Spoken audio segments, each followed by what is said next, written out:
Hi, and thanks for logging on to the Daily DVAR, and here's a brand new halacha for you, and it's for Tuesday, 22nd day of December.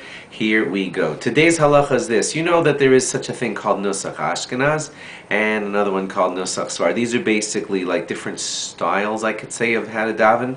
Many of the Jews lived in the land of Ashkenaz, that's Germany, and a lot of the customs from there spread into a certain way, and then many Jews used to live in Spain and then descended from the Spanish Jews.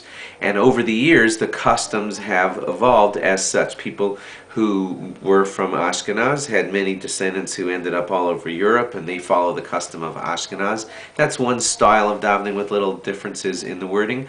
And then many of the Jews from Spain ended up in I don't know my geography so well, but they ended up in places like Morocco, Yemen, Syria, Tunisia, Algeria, and places like that. And they often follow the Nusach of Sfar. There are many other ways to explain this, and it varies greatly, and historians would tell you much, much more than I'm telling you. But basically what's evolved is two different styles of davening, and there are other variations also. But of these two, here's your basic law for today. If you're davening one Nusach and you're in a shul that's following the other Nusach, you need to know the general rules as to what to do. Do you just follow your sitter and ignore what they're doing?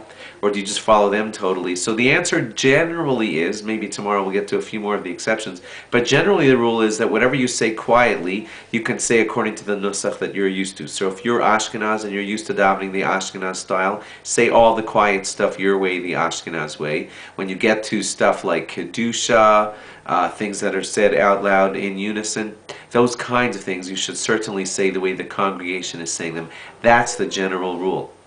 One more example would be if you're Nusach Sfar and you're used to striking your chest and saying the words Ashamnu, you're in an Ashkenaz shul, they're not doing that. So what do? Well, striking your chest saying Ashamnu while they're not doing that is not considered appropriate, said Rav Moshe Feinstein Zatzal. He said what you can do is say Ashamnu, Bagadnu, etc. quietly in an undertone, not strike your chest, and then catch up with everybody else and do what they're doing. So generally, again, to finalize, the rule is when you're in a shul that's doing something different than what you're doing, generally, for the quiet parts, you can say what you're used to. For the loud parts that are said in unison, you should do what the congregation is doing. That's the general rule. Speak to your rabbi about any other specifics, and stay with us. We'll do a few more of the details over the next few days. Thanks for logging on. Log on again tomorrow for more. Bye-bye.